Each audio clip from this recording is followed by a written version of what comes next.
청취자 여러분, 안녕하세요. 오늘 저희와 함께 깊이 파고들 주제는 바로 인공지능, 이 AI 칩 시장의 지각 변동 가능성입니다. 특히 그 모바일의 강자죠, 퀄컴. 이 퀄컴의 데이터 센터 시장 진출 소식입니다. 여러분이 공유해주신 여러 관련 기사들, 또 분석 자료들을 저희가 좀 봤는데요. 이걸 바탕으로 퀄컴이 아주 야심차게 내놓은 데이터 센터용 AI 가속기 AI200과 AI250, 여기에 대해서 저희가 좀 속속들이 알아보고 이게 또 거대 AI 칩 전쟁에서 어떤 의미가 있을지 함께 이야기 나눠보겠습니다. 네, 시작하기 전에요. 지금 상황을 잠깐 짚어보는 게 좋을 것 같아요. 지금 데이터 센터 업계는 사실 생성형 AI 모델 있잖아요. 이걸 실제 서비스에서 돌리는, 그러니까 추론 작업. 이 추론을 위한 하드웨어 수요가 그야말로 폭발적으로 늘고 있습니다. 아시다시피 이 시장은 지금까지 엔비디아 같은 몇몇 거대 기업들이 사실상 꽉 잡고 있었죠. 그렇죠. 거의 독점적이었죠. 네, 퀄컴의 이번 발표는 바로 이 강력한 경쟁 구도에 자신들의 강점인 NPU 기술을 무기로 삼아서 정면으로 도전장을 내민 거다. 이렇게 해석할 수 있습니다. 이야, 스마트폰 두뇌 만들던 회사가 이제 데이터 센터의 심장을 노린다니 정말 흥미로운 도전이 아닐 수 없네요. 그럼 본격적으로 그 내용을 좀 자세히 들여다보죠. 퀄컴이 발표한 내용을 보면 데이터 센터 AI 추론에 최적화된 솔루션이다. 이렇게 얘기하면서 AI200 그리고 AI250 칩 기반의 가속기 카드 그리고 이걸 또 여러 개 묶은 렉 시스템까지 내놓겠다 이런 건데요. 이게 정확히 어떤 컨셉인가요? 네, 핵심은 이겁니다. 퀄컴이 스마트폰 AP나 PC용 칩에서 이미 세계적인 수준으로 입증했잖아요. 그 NPU 기술, 신경망 처리 장치 기술을 데이터 센터라는 훨씬 큰 규모로 확장시키겠다 이겁니다. 여기서 아주 중요한 포인트는요. AI 모델을 처음부터 학습시키는 훈련이 아니라 이미 만들어진 모델을 실제 서비스에서 효율적으로 실행하는 추론 작업, 여기에 모든 역량을 집중했다는 점이에요. 아, 훈련이 아니고 추론. 네. 퀄컴은 이걸 통해서 경쟁사 대비 뛰어난 소위 말하는 와트당 성능 그리고 달러당 성능을 제공해서 그 데이터 센터 운영의 가장 큰 골칫거리 중 하나죠. 총 소유 비용, TCO, 이걸 획기적으로 낮추겠다 이런 목표를 분명히 하고 있습니다. 전력 소비 그리고 구매 비용 이 두 마리 토끼를 다 잡겠다는 거죠. TCO 절감. 목표가 아주 명확하군요. 그럼 먼저 2026년에 나온다는 그 AI200부터 구체적으로 좀 살펴보죠. 거대 언어 모델, LLM이나 이미지, 영상까지 처리하는 멀티모달 모델, LMM 추론에 최적화된 렉 수준 솔루션이다. 이렇게 소개됐습니다. 어떤 기술들이 들어갔나요? 네, AI200 카드 사양이 상당히 인상적입니다. 카드 하나당 무려 768기가, 768기가의 LPDDR 메모리를 탑재합니다. 이게 왜 중요하냐면요. 현재 고성능 AI 가속기에 주로 쓰이는 게 HBM, 고대역폭 메모리잖아요. 네, HBM. 많이 들어봤죠. 이것과 비교했을 때 LPDDR은 상대적으로 비용이 저렴하면서도 전력 소모가 적다는 장점이 있어요. 물론 이론적인 최대 대역폭은 HBM보다 낮을 수 있습니다. 근데 퀄컴은 이 용량과 비용 효율성, 이 조합으로 승부를 보려는 것 같아요. 아, 용량과 비용. 네, 대용량 모델을 카드에 최대한 많이 올리는 게 추론 성능이 중요하니까 이 선택이 실제 환경에서 어떤 결과를 가져올지 이거 좀 주목해야 합니다. 그리고 발열 문제 해결하려고 직접 액체 냉각 방식 채택했고요. 또 여러 카드를 연결해서 시스템 확장하기 위한 PCI 인터페이스 그리고 외부 네트워크 연결 위한 이더넷 포트도 갖추고 있습니다. 여기에 더해서 기밀 컴퓨팅 기능도 지원하는데요. 기밀 컴퓨팅이요? 그건 뭔가요? 이건 데이터를 처리하는 중에도 암호화를 계속 유지하는 기술입니다. 그래서 민감한 AI 모델이나 사용자 데이터를 보호하는 거죠. 보안이 중요한 금융이나 의료 분야 이런 데서 점점 더 요구되는 기능이고요. 아하, 그렇군요. 768기가 LPDDR 메모리라 단순히 용량만 큰 게 아니라 이 메모리 종류 선택 자체에 뭔가 전략적인 고민이 담겨 있군요. 그런데 AI 추론에서 메모리가 구체적으로 왜 그렇게 중요한 건가요? 그냥 용량이 크면 무조건 좋은 건가요? 그 생성형 AI 모델들 있잖아요. 특히 요즘 나오는 GPT-4나 라마 같은 모델들 이런 것들은 파라미터, 그러니까 모델의 복잡성을 나타내는 숫자가 수천억 개에서 조 단위를 넘어갑니다. 모델 자체가 어마어마하게 큰 거죠. 정말 크네요. 네, 추론 작업을 하려면 이 거대한 모델 전체 또는 상당 부분을 메모리에 올려놓고 빠르게 데이터를 주고받아야 하거든요. 만약에 메모리 용량이 부족하다. 그럼 모델을 여러 조각으로 쪼개서 처리하거나 아니면 느린 저장 장치에서 데이터를 계속 불러와야 해요. 이게 바로 병목 현상을 일으켜서 응답 속도를 크게 떨어뜨리는 주범입니다. 아, 병목 현상. 네. 따라서 메모리 용량이 클수록 더 크고 복잡한 모델을 한 번에 지연 없이 효율적으로 처리할 수 있게 되는 겁니다.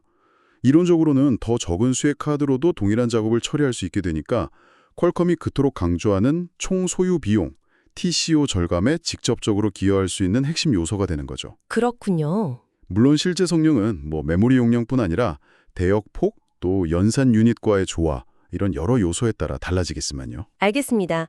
메모리가 단순히 그냥 저장 공간이 아니라 AI 모델의 어떤 놀이터 크기 같은 거군요. 클수록 좋고. 그런데 정말 눈길을 끄는 건 2027년에 예정된 AI 250입니다. 니어 메모리 컴퓨팅이라는 아주 혁신적인 아키텍처를 도입한다고 하는데 이게 판도를 바꿀 수도 있다 이런 평가까지 나오더라고요. 이게 구체적으로 어떤 기술인가요? 니어 메모리 컴퓨팅.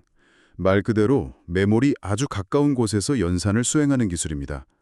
기존 컴퓨터 구조에서는 데이터를 처리하는 CPU나 GPU 같은 프로세서랑 데이터를 저장하는 메모리가 물리적으로 좀 떨어져 있었어요. 그래서 데이터를 계속 주고받아야 했죠. 데이터 양이 많아질수록 이 과정에서 시간 지연 그리고 에너지 소모가 엄청나게 발생합니다.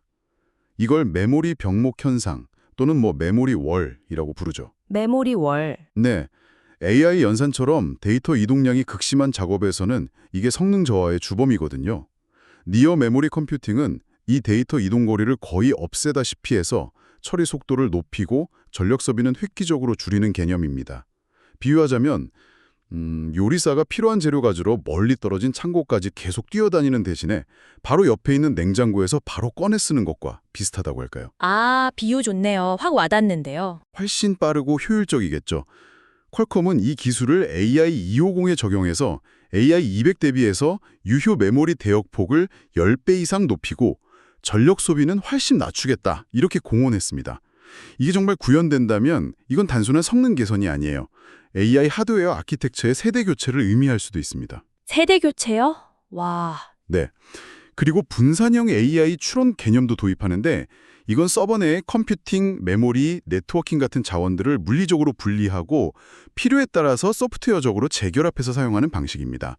그러니까 유휴 자원 없이 필요한 만큼만 딱 할당해서 효율성을 극대화하는 거죠. 와, 주방 바로 옆 냉장고 비유 진짜 귀에 쏙 들어옵니다. 니어 메모리 컴퓨팅이 정말 발표대로만 구현된다면 특히 전력 효율성 측면에서 엄청난 혁신이 될 수 있겠네요. 요즘 데이터 센터 전력 소모랑 운영 비용 문제가 점점 심각해지고 있으니까요. 정확히 보셨습니다. 지금 데이터 센터들이 전 세계 전력 소비량의 상당 부분을 차지하고 있고요. AI 워크로드가 늘면서 이 부담은 정말 기하급수적으로 커지고 있습니다. 따라서 와트당 성능, 즉 동일한 전력으로 얼마나 많은 연산을 처리할 수 있느냐, 이게 AI 가속기의 핵심 경쟁력으로 부상하고 있죠. 네. 퀄컴의 니어 메모리 컴퓨팅이 만약 약속한 수준의 전력 효율 개선을 실제로 보여준다, 이러면 이건 단순히 칩 하나 더 파는 문제가 아니에요. 데이터 센터의 경제성 자체를 뒤흔들 수 있는 잠재력을 지닙니다. TCO 절감을 최우선으로 고려하는 클라우드 서비스 제공 업체나 대규모 AI 운영 기업들한테는 정말 거부하기 힘든 매력적인 제안이 될 수밖에 없겠죠. 그렇죠. 물론 아직은 2027년이라는 시간이 남아있고 또 실제 구현 과정에서의 기술적 난제들을 극복해야 한다는 과제가 남아있긴 합니다. 하드웨어 혁신도 중요하지만 결국 AI 모델을 실제로 돌리고 개발자들이 쉽게 사용할 수 있게 하려면 소프트웨어 생태계가 뒷받침되어야 할 텐데요. 과거에 엔비디아가 쿠다라는 강력한 소프트웨어 플랫폼으로 시장을 장악한 사례도 있고요. 퀄컴은 이 부분에 대해서는 어떤 준비를 하고 있나요? 하이퍼 스케일러급 AI 소프트웨어 스택을 제공한다 이런 얘기가 있던데요. 퀄컴도 이 점을 누구보다 잘 알고 있을 겁니다. 아무리 뛰어난 하드웨어를 만들어도 소프트웨어 지원이 부실하면 시장에서 외면받기 십상이니까요. 그렇죠. 그래서 이번 발표에서 하드웨어만큼이나 소프트웨어 스택에 대해서도 꽤 상세하게 설명했습니다. 이 하이퍼스케일러급 AI 소프트웨어 스택이라는 건 개발자들이 가장 많이 사용하는 텐서플로우, 파이토치 같은 머신러닝 프레임워크는 물론이고 다양한 추론 엔진, 또 생성형 AI 프레임워크까지 폭넓게 지원하는 것을 목표로 합니다. 자체적으로 개발한 Efficient Transformers 라이브러리나 모델 최적화, 배포를 돕는 AI 인프런스 스윗 같은 도구들도 제공하고요. 자체 개발 도구도 있군요. 네, 특히 좀 눈에 띄는 부분은 그 AI 모델 공유의 허브 역할을 하는 허깅 페이스 있잖아요. 아, 허깅 페이스네. 거기에 올라와 있는 수많은 사전 훈련된 모델들을 클릭 몇 번으로 퀄컴 하드웨어에 쉽게 배포하고 최적화할 수 있도록 지원한다는 점입니다. 이건 개발자들이 퀄컴 플랫폼으로 전환하거나 새롭게 도입할 때 느끼는 부담을 크게 줄여주려는 전략으로 보여요. 확실히 개발자 편의성을 많이 고려했네요. 다만 그 엔비디아의 큐다 생태계는 정말 수년에 걸쳐서 방대하게 구축됐고 수많은 개발자들이 이미 익숙해져 있는 점에서 퀄컴이 단기간에 이걸 따라잡거나 대등한 수준의 편의성을 제공하기는 쉽지 않은 도전이 될 겁니다. 그렇군요. 결국 하드웨어 경쟁력과 함께 소프트웨어 생태계의 구축이라는 두 머리 토끼를 다 잡아야 하는 그런 상황이네요. 근데 현재 AI 칩 시장은 엔비디아라는 절대 강자가 딱 버티고 있고 AMD나 인텔도 무섭게 추격하고 있지 않습니까? 게다가 구글이나 아마존 같은 빅테크 기업들도 자체 칩을 만들고 있고요. 이 치열한 경쟁 속에서 퀄콤의 전략, 이걸 어떻게 평가해야 할까요? 말씀하신 대로 AI 가속기 시장은 그야말로 전쟁터입니다.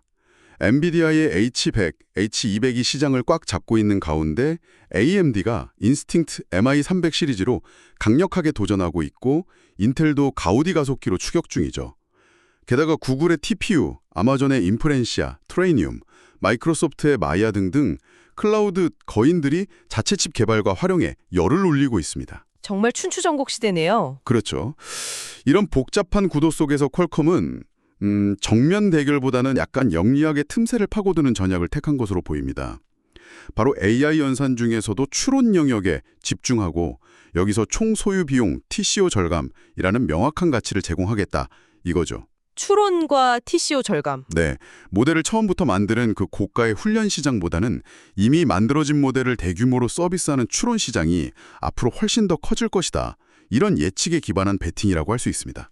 특정 영역에서 확실한 비교 우위를 점하겠다. 이런 의도죠.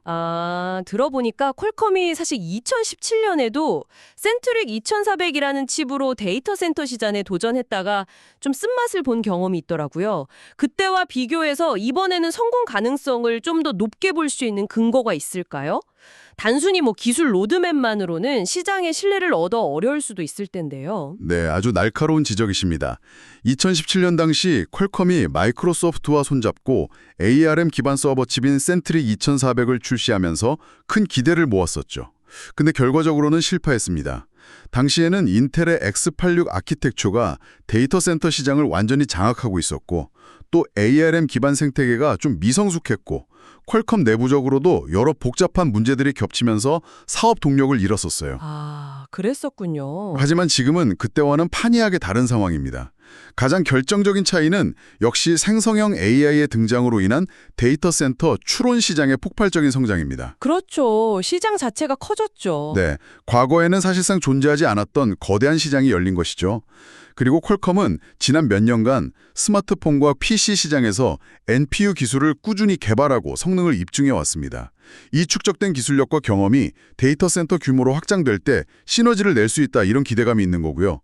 또 과거와 달리 이번에는 TCO 절감이라는 매우 구체적이고 측정 가능한 목표를 전면에 내세웠고 AI200이 2020년, AI2550이 2027년, 심지어 2028년 제품까지 매년 신제품을 출시하겠다는 명확한 로드맵을 제시하면서 장기적인 사업 의지를 강력하게 피력하고 있다는 점, 이것도 시장의 신뢰를 얻는 데 긍정적인 요인으로 작용할 수 있습니다. 로드맵이 확실하군요. 네, 물론 과거의 실패 경험 때문에 여전히 의구심을 갖는 시선도 존재하겠지만 환경과 전략 모두 과거와는 확연히 달라졌다고 평가할 수 있습니다. 그럼 퀄컴이 이렇게 데이터 센터 AI 시장에 승부수를 던지는 근본적인 이유, 이건 뭘까요?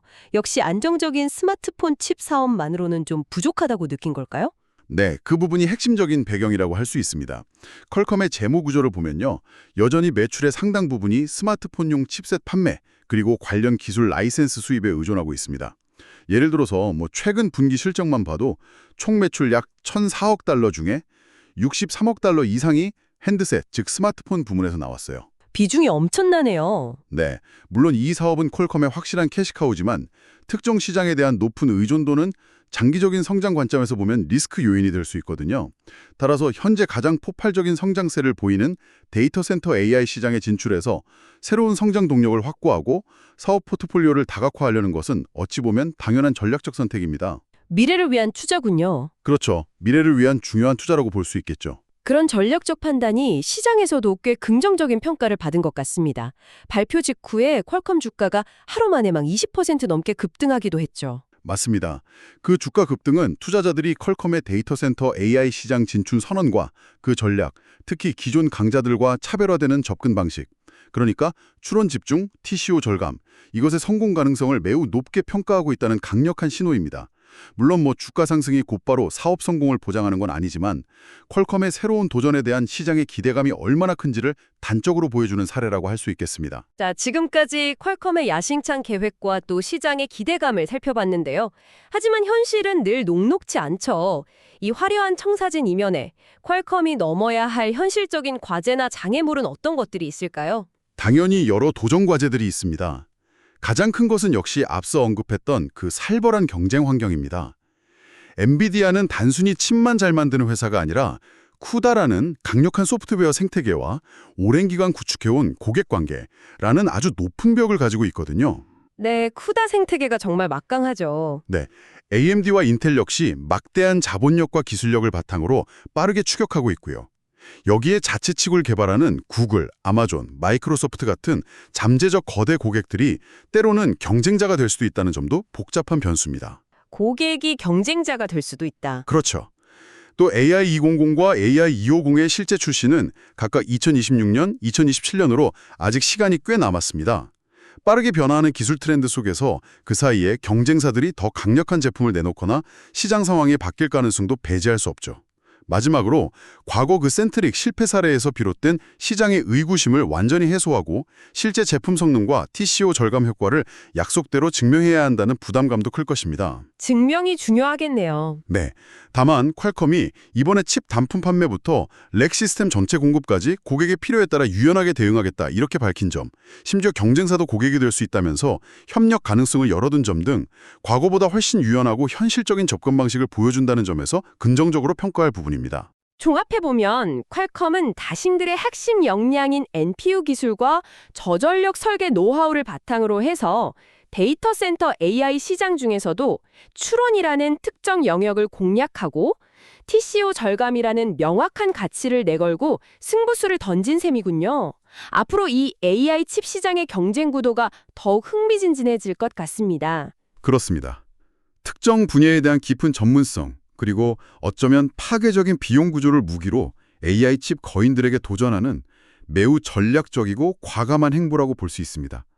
이제 남은 과제는 실제 제품 출시까지 로드맵을 차질 없이 이행하고 또 의미 있는 고객사 및 파트너십을 확보하고 시장에서 자신들이 약속한 가치를 숫자로 증명해내는 것입니다.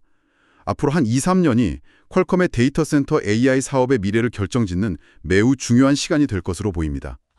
정말 복잡하게 얽힌 기술과 시장 경쟁 상황을 명쾌하게 풀어주셔서 감사합니다. 이것으로 퀄컴의 새로운 도전에 대한 오늘의 깊이 있는 분석을 마무리하겠습니다.